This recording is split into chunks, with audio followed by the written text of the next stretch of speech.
Hello, YouTube. Joseph Crickmore here, and I'm a fairy tale fan. I only recently became one, but I found someone else, a friend of mine who's also a fan of fairy tale, and we decided that we would rank every arc in the anime, except for the filler arcs, unless Frank wants to also do that. We could, but like just not that much. We can just give our opinions on them when we get to them. Right. First arc we're doing is the Macau arc. We're going in order of the show. So zero will be after Tartarus. And because I have it open already, I'll read the descriptions. Lucy meets Fairy Tale's Natsu and Happy, who are looking for a certain salamander. After Natsu and Happy save Lucy from some trouble, the three return to the guild where Lucy becomes a new member before they take the task of searching for a disappeared member, Macau. All right, so yeah, this is pretty much just the introductory arc. It's still like it's relatively short. I think it's about like 2, 3 episodes, right? It's 2 episodes. Yeah, so it's still more about like you just getting used to the world and like understanding what the guild's about. So it's pretty simple. It's just what like just one like the first. It's one of the first jobs Natsu and Lucy do. So it's not bad, just but everything else in the series is nothing like that spectacular. But again, it's not really supposed to be. Yeah, I actually forgot what Macau's magic is. Like, I don't remember. I didn't. I don't remember either. I don't remember like how many times they could use his magic in the show. yeah, because he eventually becomes irrelevant. But for me personally, the Macau arc, I didn't even know it was an arc. I don't call 2 episodes an arc personally. Yeah, yeah. I think like the wiki, which probably since you have them up, you should read the descriptions Yeah. before. But yeah, I think the wiki just being a little generous is like any story that continues past one episode seems to be an arc Yeah. by the wiki standards. But yeah, It's definitely not a high tier in my opinion. I think it's like low B or C. probably like a C tier because again, it's still like you're getting used to the world, so All it's not right. meant to be anything that spectacular. All right. The next arc is the Daybreak arc, which I didn't even know was an arc because of how short it is. Natsu talks Lucy into forming a team with them, and they take their first mission together, which is very high pay, but a very high risk as well. AKA, this is the arc where Lucy gets Virgo. Yeah. That's all it serves in the story. Yeah, well, it's also, Natsu and Lucy's first like actual job that they take. And there's a really nice moment at the end of the series where it's revealed that, I think like Natsu kept like the maid outfit Lucy had uh from that from that job to show like how much like it actually meant to him. It's just nice, but again, much like the Mako arc, there's like not like that much to this. I will say I probably put it above Mako though because she does get Virgo here, and Virgo's a recurring character in the series. Yeah, I definitely say like the only memorable factor of this arc for me is Virgo, so I wouldn't mind putting in like a B tier. Yeah, all right, probably like the lowest B tier. Right. Next is an arc that you despise. You don't like Lullaby. I wouldn't say I despise it, but I don't like it because they just explain it. Urza returns to Fairy Tale to recruit Natsu and Gray to help her investigate Eisenwald, a dark guild banned by the Magic Council that's up to no good. Lucy and Happy also join in on the chaos. It's named Lullaby because that's the flute that's a weapon created by a certain wizard named Zareth. I think that's important. Yeah, mildly, but so yeah, this is kind of where we get introduced to the idea of the Book of Zareth, but my God, is this arc boring? You're not wrong. But Pretty we much also like get Urza for the first time. yeah, I mean yeah, we get to see Urza, we get to see what her magic's about in this arc, but pretty much nothing happens. Also, we Nothing. get Gray for the first time, I think. Yeah, so there's that, but like absolutely nothing happens in this arc. It's never mentioned what's done. The only thing is that Eisenwald appears like in one other arc, and that's about it. Absolutely nothing happens with this arc. It would have been hilarious in the final arc of the final season if Zareth, instead of going for the fairy heart, went for Lullaby. I wouldn't make any sense, but I guess yeah. I mean, to be fair, why Deliora is still relevant, you know? Yeah, it's kind of a similar thing, but at least But with like yeah, with no, this did. Wait, what were you gonna say? I say at least like with Deliora, there's like symbolic reasoning as to why they bring him up like a few times in the show, but like Lullaby, there's like nothing. It's just one beast from the Book of Zareth that he made. Yeah, I'm not gonna argue with you. This is definitely D tier. Yeah. Plus Eisenwald like sucks. Yeah, he's not even interesting. Yeah, he has a lot of like cringe dialogue where he keeps saying like, "Oh, you fairy tale flies," like the most generic like anime bad guy dialogue. I'm pretty sure there are like some minions in future arcs that are better than Eisenwald. Yeah, straight up. So yeah, fuck this arc. It's not even something I necessarily hate. It's just like there's absolutely nothing about it that's good. It's just so boring. Yeah. Okay, next is the Galuna Island arc. Natsu and Happy decide to take an S-class job without permission and drag Lucy and Gray along with them to the cursed island of Galuna. There they meet one of Gray's old friends who is trying to release a powerful seal demon with the help of his team. Gray's past is revealed. Well, I wouldn't say Gray dragged along. He was sent to get them back, but he went with them anyway. Yeah. So this is what it says like the first like actual arc of the show. Absolutely. We get Delior for the first time, which is important. Leon. Oh shoot, what are the names of the other two? It's not Shelly. I guess Shelly is her like sister. Yeah, it's someone else. Sherry. Is it? Sherry. Yeah, I think that's like yeah, I think it's her. It's Sherry and Shelly. I could be wrong though. And is it Cody or no, not Cody. Toby, that's what it was. It was Toby. Toby. There we go. He's I kind mean, of you have funny. the wiki up. You can look these up if you want. I mean, true. Um, I will actually confirm that for you. And while I do that, you can talk about the arc. Yeah, so this arc, like, it's the first time where we get to see more of the backstory of a character. This is mainly focusing on Gray and how like his conflict with Leon, how like and the story between like why he uses ice pick magic, and it also shows one I think the strengths of Fairy Tail though is how a lot of the like wacky traits, like in this instance, Gray like stripping down every now and like randomly at points has like an actual like personal like backstory reason as to why like it exists. Like in this instance, Gray, yeah, he keeps stripping at random points. That's because it became a habit from when he trained with his master Ur, who was pretty much his mother after Deliora killed his parents. And it's I'd say it's a much better like introduction to the show than the other like arcs before it. In fact, like whenever I'd rewatch this, I would skip over uh like the lullaby and Macau stuff just to get to just to get to this part because it's the first time it actually gets interesting. And yeah, I'd say it's a pretty solid arc, but nothing that groundbreaking compared to the other ones. So what would you say about it, Joey? Galuna Island. Let's see. Well, in the sense that it's kind of funny how Gray wasn't even originally going to the island in the first place. He was only sent to retrieve Natsu, Lucy, and Happy, but yet he ends up going, and it ends up being like Gray's big arc after all. Yeah, Funny how coincidence works. Like, what would have happened if Gray didn't go and he decides to go back to Fairy Tale instead? yeah, they probably just failed the quest. Yeah, and Deliora would have been actually revived.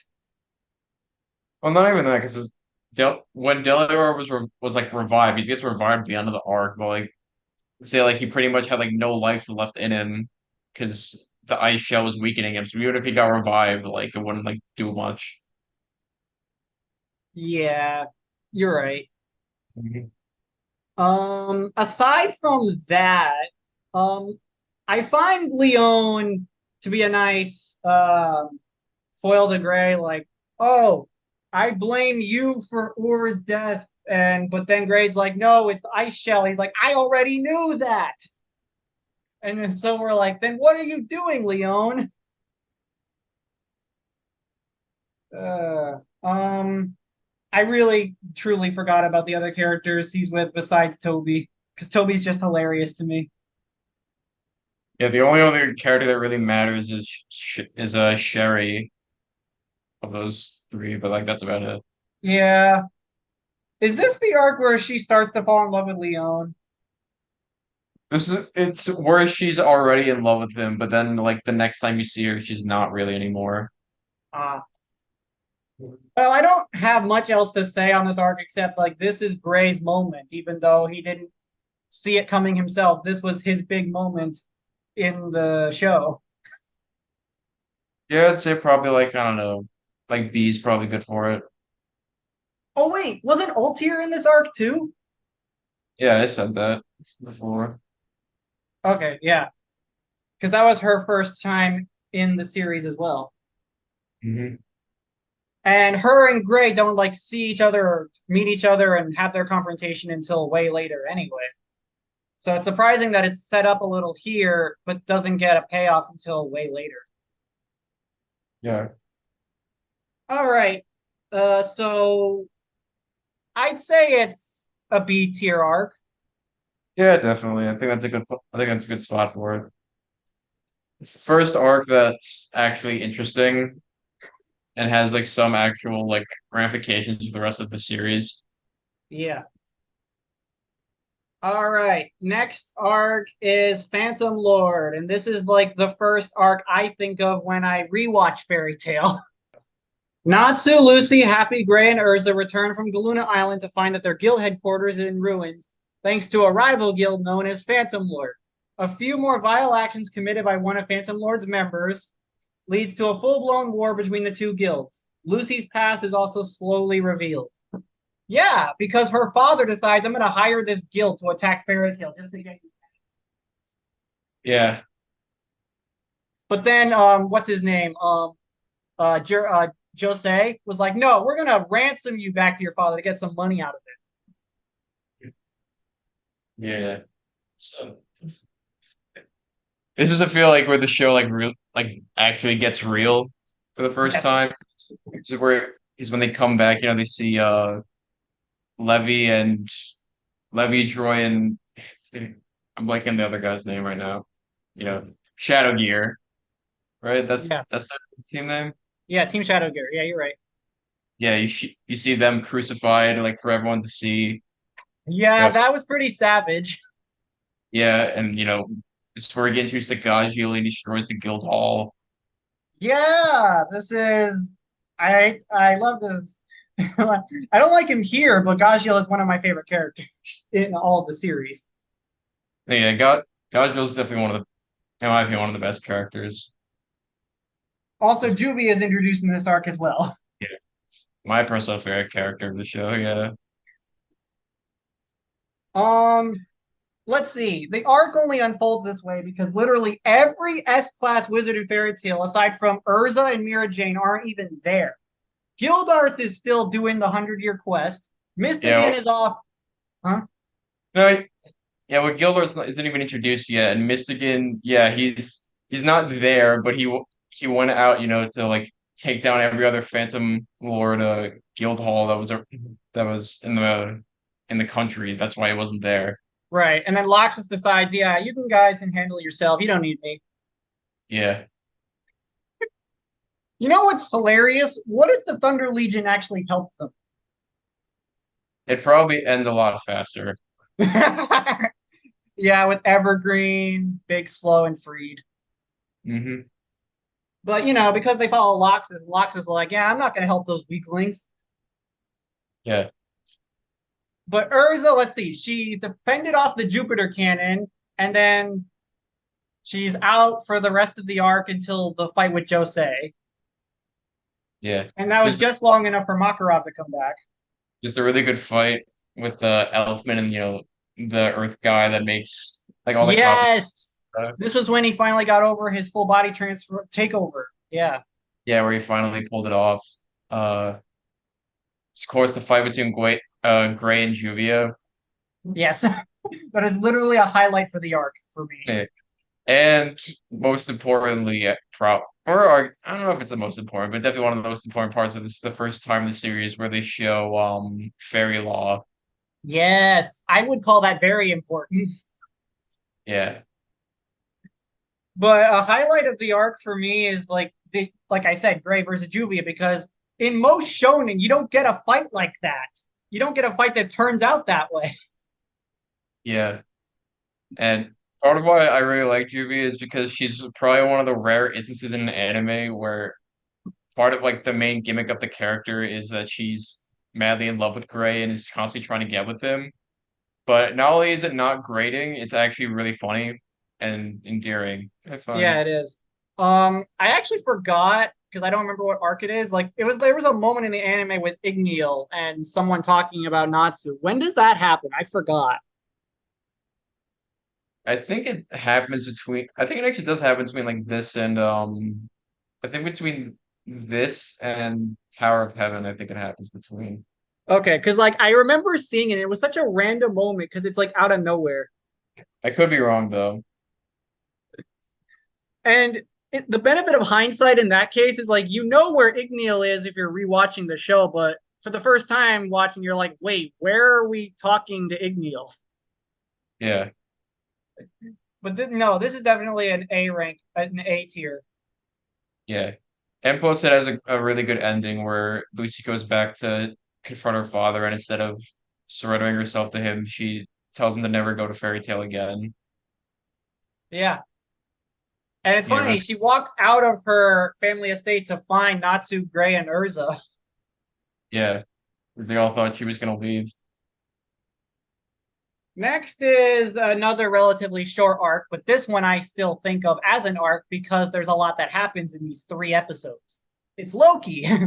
In the aftermath of Fairy Tail's battle with Phantom Lord, Loki's past slowly surfaces.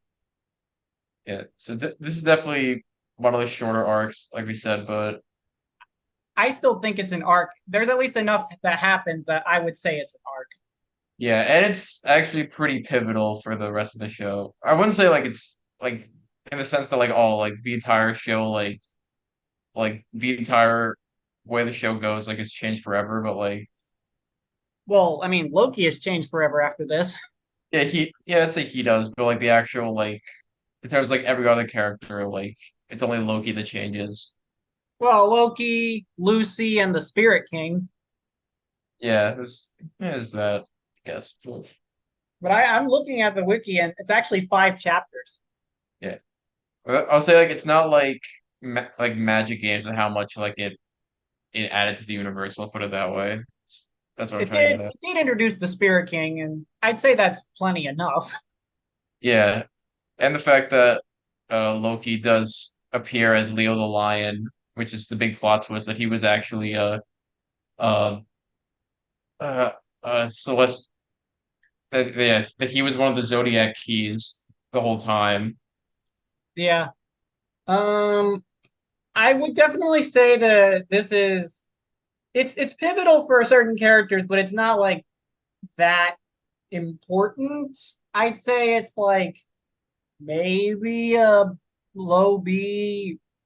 I'd Um, also say high B because yeah, even though like yeah yeah it's not like that pivotal in the grand scheme of things like it's pretty well written in my eyes where they show it's another good display of how Mashima is able to write again like these characters that seem to be very one note but actually have like their traits come from like a really like tragic past.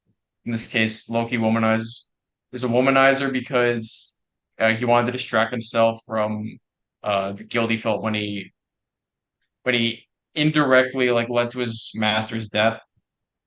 mhm. Is that I probably That's a high B. All right. So like here. Yeah, yeah, that's probably good for it. Okay, now we get to definitely an arc that changes a lot of characters. Um, Tower of Heaven. Urza's former friends from her childhood make an appearance and cause chaos for Fairy Tail's strongest team, taking Urza with them to the Tower of Heaven. There, Urza and her friends must confront Jalal Fernandez, one of Urza's longtime friends gone insane. Urza's past also slowly comes into view. Well, I wouldn't say if he's that insane. Hmm. Because we have to remember, Jalal was being manipulated. Yeah, This is also the arc where Seagrain is also revealed that he was never actually a person. He was just something Jalal created. yeah, that he was working as a double agent to the Magic Council. And this is also the pivotal turning point where the Magic Council is now more strict with security because of Seagrain. Yeah,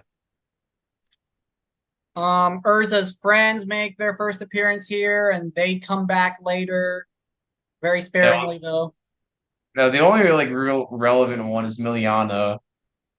Yeah, Yeah, the other two like don't really appear that much.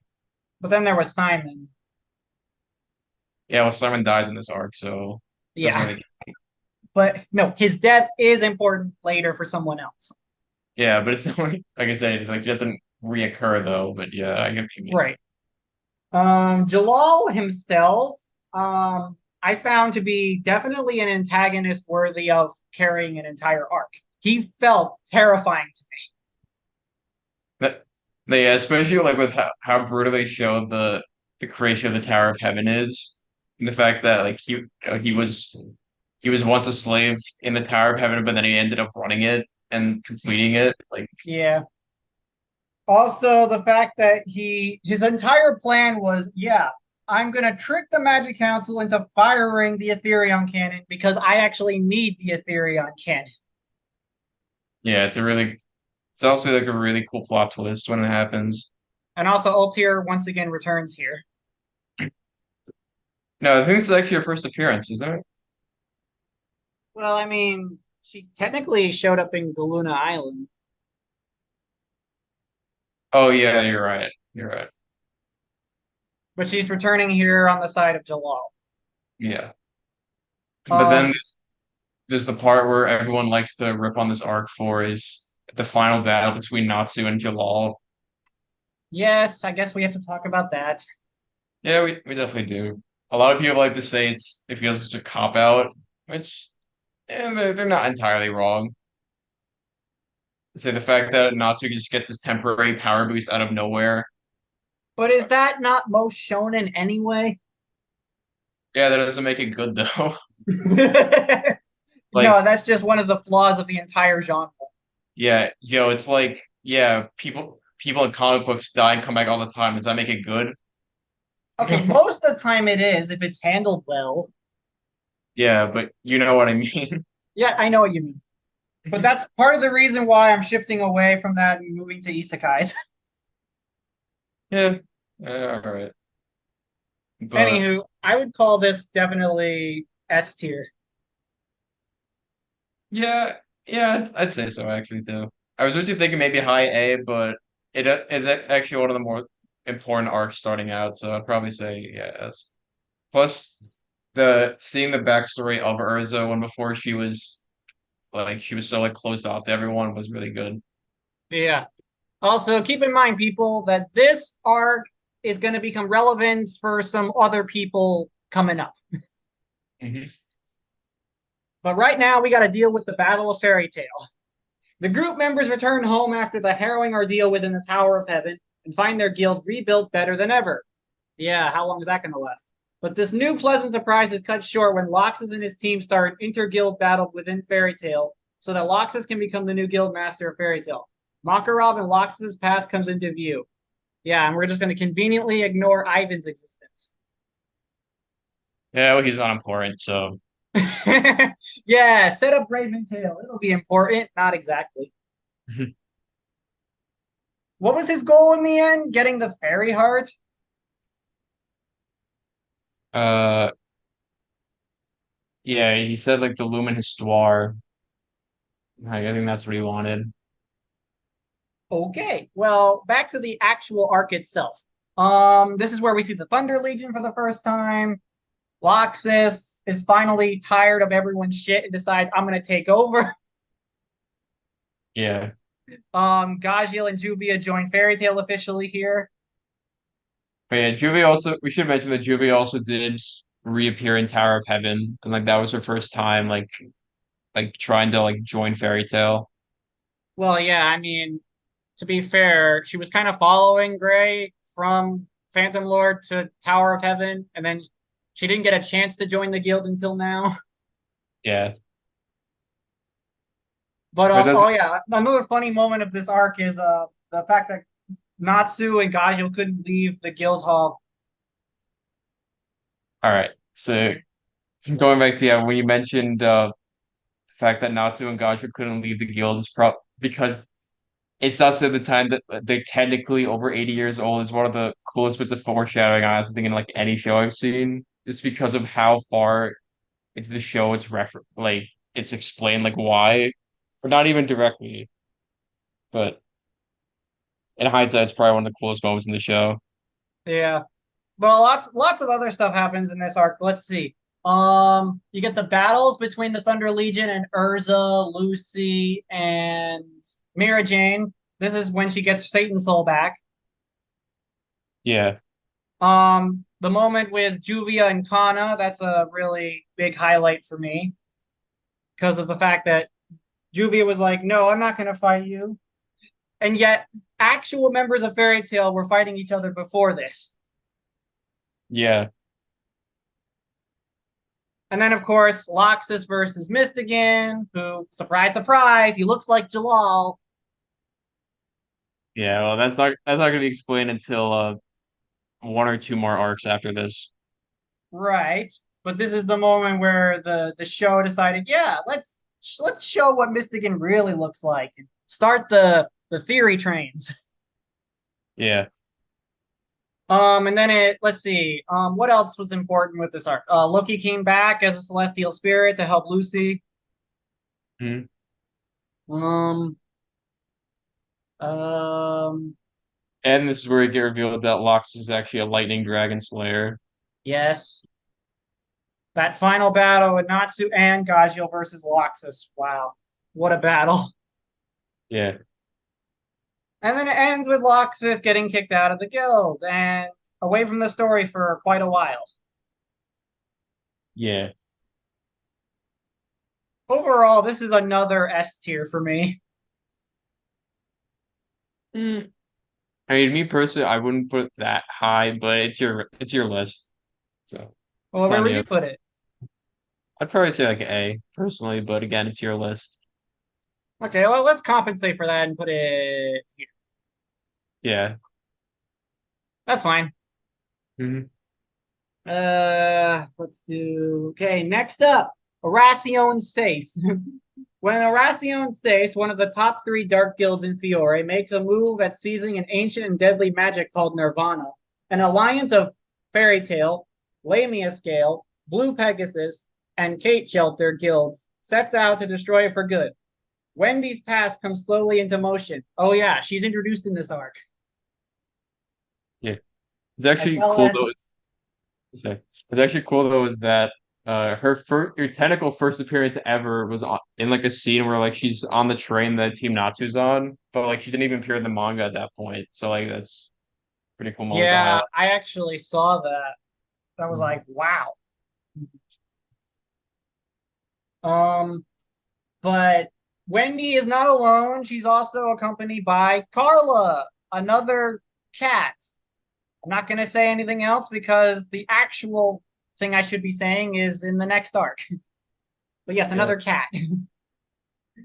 Let's see. The Erasion Stace is introduced here. They actually have history with the Tower of Heaven. I mean, they have Jalal's body. And they're like, yeah, we're gonna activate Nirvana. Yeah, so probably the most important, obviously the most important part that comes to this arc is with the Irashio and Seis as they become a recurring element throughout the series. Uh, trying to think though. I really like the set piece of how Nirvana becomes like a giant like mech at the end of the arc. I think that was a really cool uh a really cool way to have kind of like a time limit for like how long they had to they had to destroy the Nirvana. Yeah. Let's see. One of the big things about this arc is the fact that Wendy knew Jalal, but haha, it's not exactly our Jalal, but she doesn't know that yet. And Jalal, when he wakes up, he has amnesia. So the path to his redemption arc starts with him having amnesia. Like all good redemption arcs. I wouldn't say Gaja and Loxus have any amnesia. Yeah, but if you want the easy way out to start a redemption arc, you make them lose their memories. So all writers know. I mean, but his redemption arc is pretty much the longest one in all of Fairy Tale. Yeah.